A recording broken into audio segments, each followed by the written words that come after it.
The Picts have got to be some of the most interesting people from the early Middle Ages and from antiquity. In fact, the fact that they continue from antiquity into the early Middle Ages, where so many other peoples disappeared, makes them interesting in and of themselves, as does the fact that they then proceed to disappear around the 10th century and are replaced by the Scottish identity instead.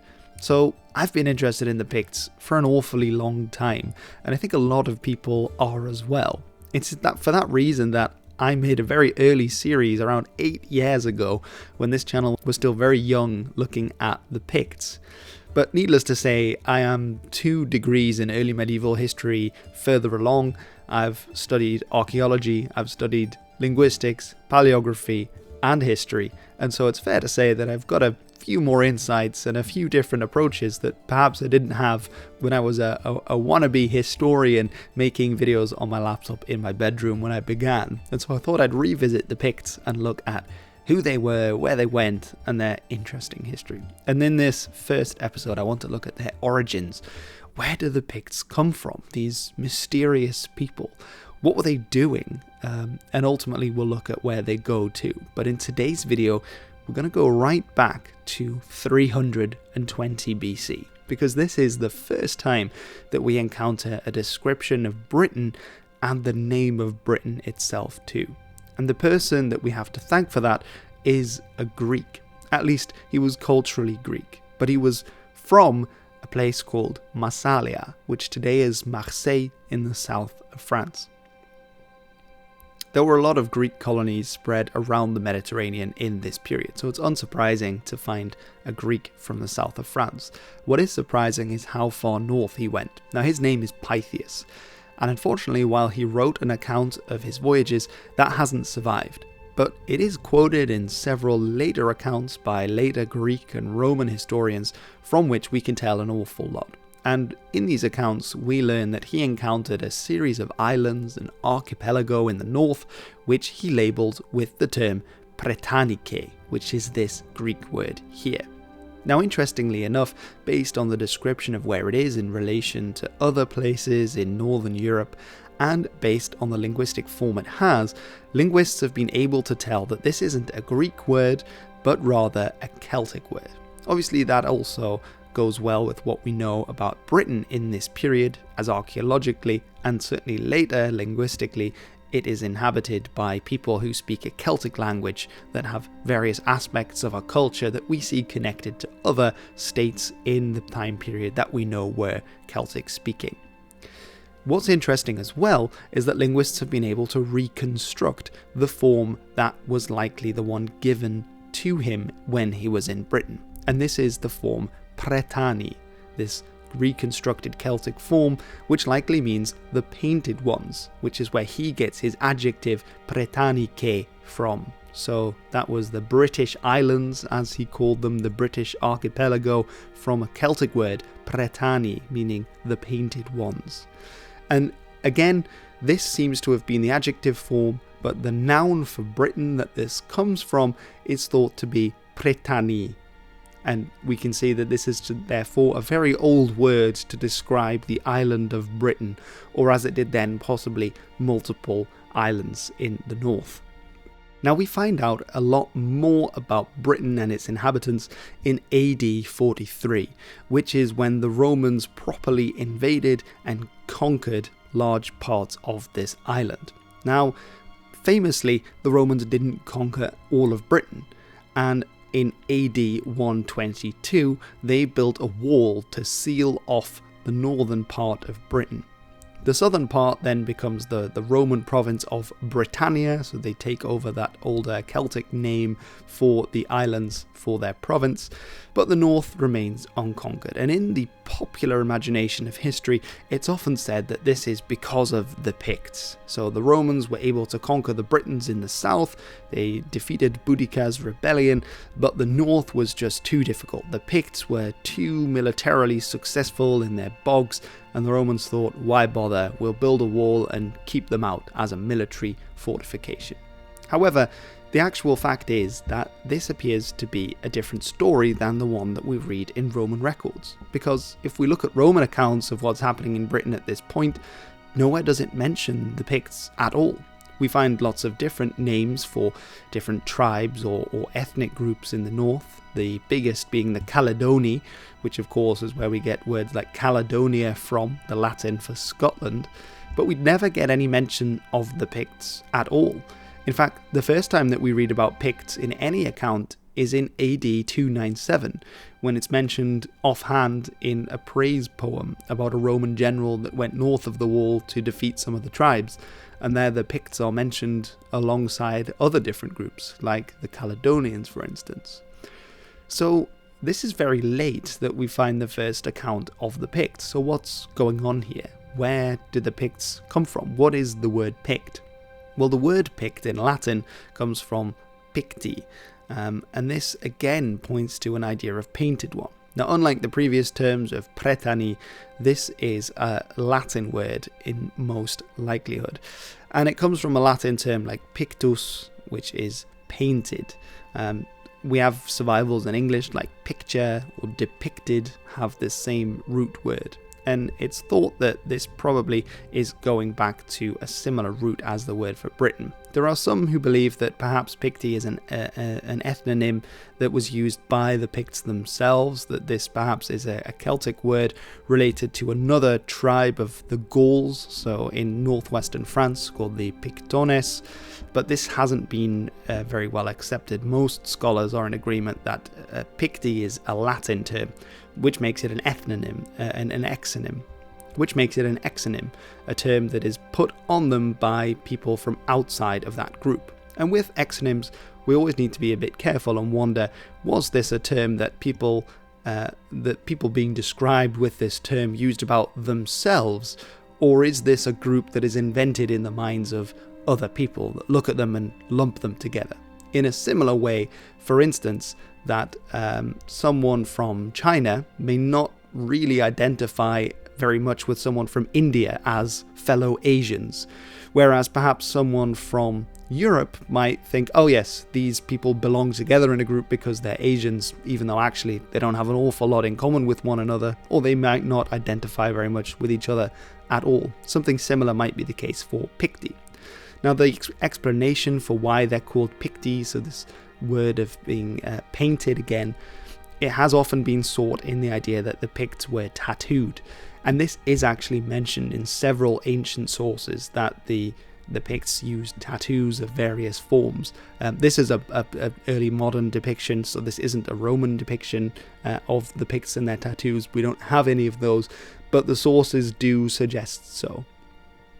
And that might be why the Romans called it that. But again, it's interesting that we have that overlap with the native term as well. And in fact, if we look at native terms from Britain and Ireland to describe the Picts in this period, we find Irish Cruithne and Welsh Prydain are both cognates of one another, which essentially means that they both come from the same original word that has changed into Irish and into Welsh, so in an older form of Celtic. And both of these terms, again, come from a similar root as Pretania, meaning painted ones. And if you go back even further to the ancestor of all the Celtic languages, then we have a form like Critu, which isn't attested anywhere but is reconstructed. And that seems to be where these two terms have come from. And again, they all point to painted ones. They're related to the word for Britain as it was being used. And so it's thought that this term for the Picts originally probably means Britain. So that's interesting. So we have a word being used by Latin speakers, by Romans, calling them painted ones.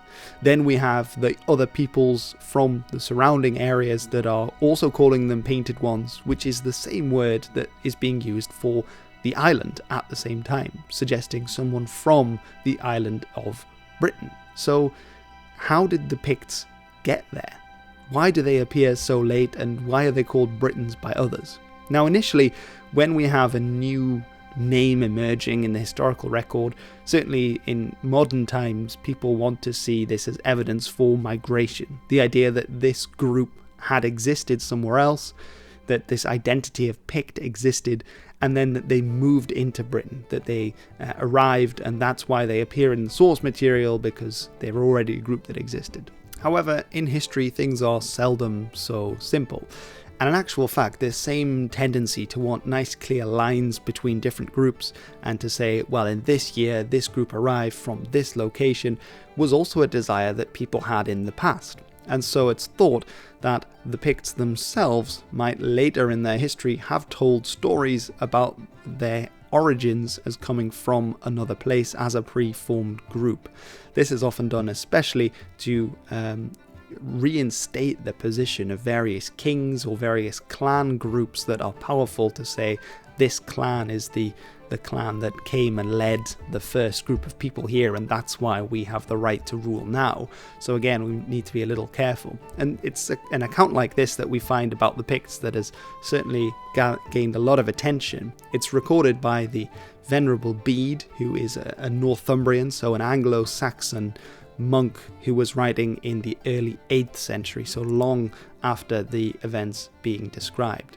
And he writes in his Ecclesiastical history of the English people that looks at Britain as a whole as well, the nation of the Picts putting to sea from Scythia, as is reported in a few ships of war, and being driven by the winds beyond the bounds of Britain, came to Ireland and landed on its northern shores.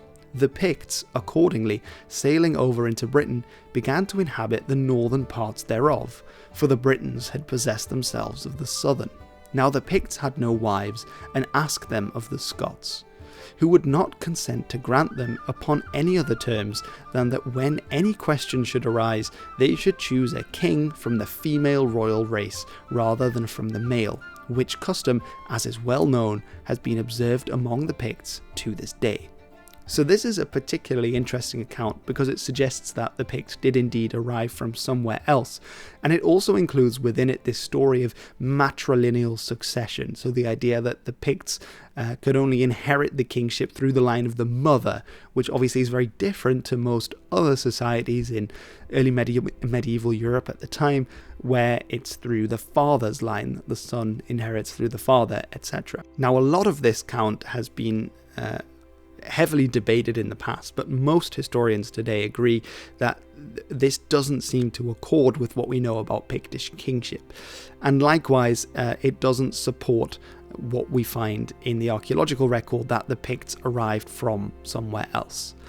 As already mentioned, we often have a tendency when looking at the past to want to put things down to migration. But with migration, we can tell when it happens archaeologically. For instance, we know that the Vikings came to England and that the Danes settled in parts of northern and eastern England, because when we look at the archaeological record, we can see a new kind of material culture of brooches, of sword pommels, and many other things that are very similar to what we find in Denmark at the same time, appearing all of a sudden in northern and eastern England. We look at the language and we can see that English, and particularly dialects in northern and eastern England, have a lot of words that we know come from Old Norse. We look at the way that the landscape was organised into different shires and hundreds and how they are reflected in charters from the time period, and we can see that there is again a difference in the areas that were conquered. And we look at various written accounts of the period which describe the coming of the Danes. The difference being that they are contemporary to these events, while the descriptions of the Picts arriving as a separate ethnic group come from hundreds of years after the events themselves. So that's how we can tell a migration happens. When we look at 4th century Scotland, we can't find any evidence of a new group coming in. There's no new archaeological signal, there's no evidence of displacement of previous people, and as mentioned, the Romans certainly never wrote any accounts claiming that the Picts had come in from anywhere else, or that there'd been a great disturbance north of the wall. So where then do we need to look for the origin of the Picts? Well, perhaps it's not in the area north of the wall we need to look, but the area south of the wall, and a process known as Romanization. And what have they ever given us in return? The aqueduct? What? Of course, when the Romans arrived in Britain, the people there were entirely un-Romanized. In fact, that isn't even entirely true, given that southern Britain in particular had trading relations with Gaul. There was quite a lot of toing and froing going across, and so there were certainly Roman influences, but they weren't part of the empire. They spoke a Brythonic language, a Celtic language, and they had their own customs. Of course, following the Roman conquest, what tends to happen is that people started to take on aspects of Roman life, and what we tend to call this, the overarching term, is Romanization, where people that had once had their own cultures, their own languages, their own systems of government, slowly became more like that being practiced in Rome. The Romans then, in the 3rd century, start to describe the inhabitants of Britain using different terms. Whereas before they had all simply been Britons, they now made a distinction. One of these terms was Brito, and this roughly is what we would call Romano-Briton, so people that are living within the Roman province of Britannia. These are the kinds of people who traded their trousers for togas, who traded their thick moustaches for a clean-shaven look, a short back and sides, who switched speaking their Brythonic language perhaps for Latin, or maybe they continued both, but they became citizens of the empire. And the second term that they had was Pictus, and this appears to have been the term for un-Romanized Britain, for people north of the wall who hadn't integrated into this Britannic province because they were beyond it. They were people who were barbarians. They were people that you couldn't deal with as civilized people. So perhaps this term Picti, as it emerges at a time when the part of Britannia south of the wall, the Britons there, were getting a new identity themselves, and part of getting a new identity is saying we're not like these people over there, we're more like these people here. So that's one of the ideas behind where this term Pict comes from at this point. Neither in late antiquity then, nor in the early historic period, is there convincing evidence to suggest that Pictishness meant anything to the peoples of Inner Caledonia before the end of the Roman Iron Age. Such evidence as we have suggests instead that the ethnic solidarities that were bedding down in 211 among the Maiatai and the Caledones persisted, possibly as late as the 7th century. This is From Caledonia to Pictland, a great study about this period in history by James Fraser.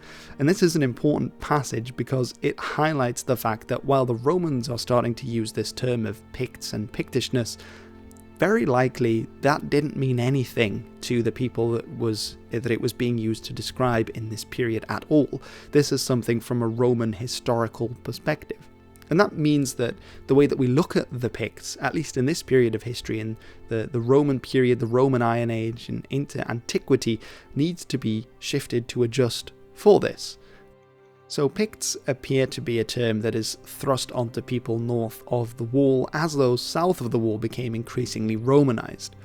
Part of the explanation for this has perhaps been sought in the Christianization as well, that this was another factor, that when Christianity spread throughout the empire and arrived in Britain, that was another differentiating point between those who had converted south of the wall and those who were unconverted north of the wall. That idea of imperial belonging, of belonging to a universal faith like Christianity, is very good at creating an us and them kind of dichotomy. So perhaps that also played into it. It's interesting how this manifests following this period, because while the Romans described the Picts north of the wall, they sometimes caused trouble north of the wall, but they haven't really attacked Britain itself. That was until the year AD 397, and this was the year of what's known as the Great Barbarian Conspiracy. What this boiled down to was basically Roman Britain's worst nightmare. Essentially, the various peoples from around them, the Scoti, which are the people living in Ireland, whose name obviously goes to Scotland later on, various Germanic peoples from across the sea, the Saxons and the Franks, and finally also the Picts, all attacked Britain at the same time, probably with the collusion of various individuals in the Roman army, which led to an absolutely terrible time. In fact, my friend over at Alex Iles History has a great video on the subject that you can check out. A quick summary here. The idea is that Britain was attacked by the Scots, who obviously came from Ireland, the Picts, who come from what is today modern-day Scotland, another group called the Atacoti, who are thought to have come from the Western Isles, but we are really unsure about that. They could be another Irish tribe, and also at the same time, the Saxons. So because of that, Britain was attacked. At the same time, northern Gaul is attacked by the Franks and Saxons, cutting Britain off from all support. This becomes an absolute nightmare because at the same time the garrison rebels. There is even possibly a suggestion that some of the garrison were bribed, and then also that possibly Hadrian's Wall may have just let them through. This is a very interesting one because it's a bit hard to tell what is obviously Marcellus sitting in Antioch writing stuff down and showing a total breakdown of Roman society, and what is actually the reality of what was occurring. So it's a bit of an interesting one right there. But they say that the garrison of Britain become rebels, and they are little better than bandits, and there's also a slave rebellion at the same time. So slaves break free, and they're running around the countryside, killing people and destroying things. There is mass destruction of settlements, people are killed, lots of mass death, real issues going on. Now, one of the ways that the Romans at the time period described it is to say, it will, however, be in place to say that at that time the Picts, divided into two tribes called Decaladones and Verturiones, as well as the Attacoti, a warlike race of men, and the Scots, were ranging wildly and causing great devastation. So this is an interesting account because again it shows that the way that Pict is being used is different to how other labels are being used. So the Picts are divided into two tribes, suggesting this is a kind of multi-ethnic identity that the Romans have created. One of these names is interesting, the Verturiones, because this is a name that we will come back to and see used again, and that is unlike various other names like Caledones, which completely disappears. Although it becomes the Latin word for Scotland in Caledonia, New Caledonia for instance, it's no longer used in the early Middle Ages. But this term Verturiones is still used all the way through Pictish history into the 10th century. We get the Gallic name of the kingdom of Fortri, which appears to be around Inverness and Morayshire, but we also find it in the Old English sources, where they're called Werteras, which again comes from that same Latin root of Verturiones. This is an incredibly old name that has a lot of staying power, and this might be significant. James Fraser thinks the fact that their identity was spared obliteration is an important clue that the Werteras played a key role indeed in embracing and promulgating self-conscious Pictishness. So perhaps it's the case that this name survived of this particular, what we might call sub-tribe, later on kingdom, survived because they were the ones that actually embraced being Picts further down the line after the Romans had left in all likelihood. To go back to the previous account, the fact that we're talking about bi-Caledonians is interesting because it again suggests there is a distinction. It means dual Caledonians or two Caledonians. So perhaps this is a political differentiation between various Caledonian tribes. Maybe it's a geographic one, people to the north and south of a certain mountain range or river. But again, without further sources, we simply don't know what this looked like. What is interesting about the Barbarian conspiracy, as I already touched on, is the fact that this seems to be the first time that the Picts really in earnest actually attack the Roman Empire. Before that, it was usually the other way around, with Romans coming north and sort of battering the Picts north of the wall. And this has some interesting implications for state formation in northern Pictland at this point, because around the middle of the 4th century, something major must have been changing, something that was likely already going on for a long time in order for this to happen. Part of this explanation, certainly as Fraser sees it, is the decline in the economic situation in the Roman Empire. It had got very large at this point. It was constantly fighting border wars against various peoples. But one of its main strategies was the idea of the enemy of my enemy is my friend. So a large part of Roman foreign policy, if we can call it that at this point, was to pay various tribes beyond their borders to fight with the ones directly on the border. So to keep them busy so that they wouldn't then attack the Roman Empire. Another part of this strategy was strategic gift-giving and diplomatic missions. So giving gold, or more likely silver at this point actually, and various other goods from the Roman Empire to chieftains beyond the border in order to keep them as allies, in order to keep them on their side to fight against other tribes, but also to support and promote pro-Roman factions within the tribe, so that they always had a leader that was in favor of peace with the Romans, so that they wouldn't have to deal with a faction that was warlike and wanted to raid the Romans instead. And this was very successful. This is why we, for instance, find Roman goods in Scandinavia, which was never a part of the Roman Empire, but that was actively targeted by Roman diplomatic missions in this way. The trouble is that by the 3rd century, Rome was in an economic crisis. The coinage was debased, and so they had a lot less money to spend, as well as more crises actually at home. And this then led to less money being available for these diplomatic missions. Fraser notes, settlement archaeology offers another, more convincing explanation. It seems that Roman subsidy was drying up in Pictland at a time when something very significant, perhaps dramatic, was happening to society. The most obvious consequence was the creation of a Pictish military capacity and a willingness to threaten the Hadrianic limes, that is the wall, beyond anything that the Inner Caledonian peoples had shown in 300 years. And what he suggests this is the creation of a new model of kingship. This idea of kings that not only could call upon their people to raid once in the season, as had been the case before, people that otherwise were employed as artisans or as farmers and then became warriors for a season and went home, so unprofessional armies, to a system of professional armies, of people that were warriors all year round. This is called a retainer model, where a lord has certain warriors that are professional warriors. It's often also referred to with the Latin term comitatus, and this became increasingly popular throughout the 3rd century, certainly the 4th century, and especially later as we go into the migration period. It's one of the reasons why the migration period became so warlike, because you had all these professional warriors sitting around that needed to be fed and to be given treasure, which incentivized this kind of activity.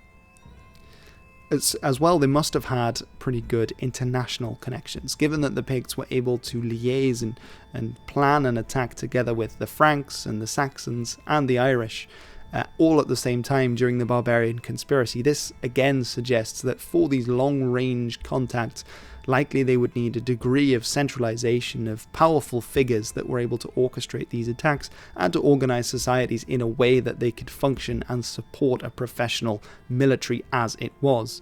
And in all likelihood, we're not looking at a single king of the Picts as one nation. Again, at this point, it seems that they weren't identifying as one nation. We have all these various ethnic terms still being given to them by the Romans, but rather that we're looking at various kings of people north of the wall, possibly quite a large number initially, and then fewer and fewer as time goes on and wealth coalesces in power together. So this is an interesting model that is quite different from the traditional way of describing history, where the Picts kind of existed, perhaps migrated over from somewhere funky, and then just started attacking the Romans because, well, that's what barbarians do.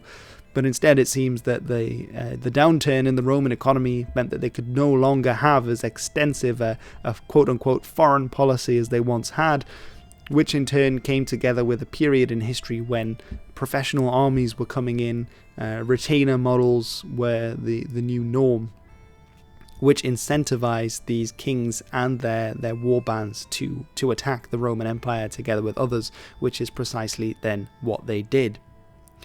Now, in 410, so not long after the Barbarian conspiracy, we get the famous withdrawal of Roman forces from Britain at this point, back to the continent. And this is usually seen as the end of Roman Britain. Now, it's unlikely or it's unknown whether this actually is the end of Roman Britain, whether there aren't other attempts by the Romans to send soldiers back to Britain and to defend its shores.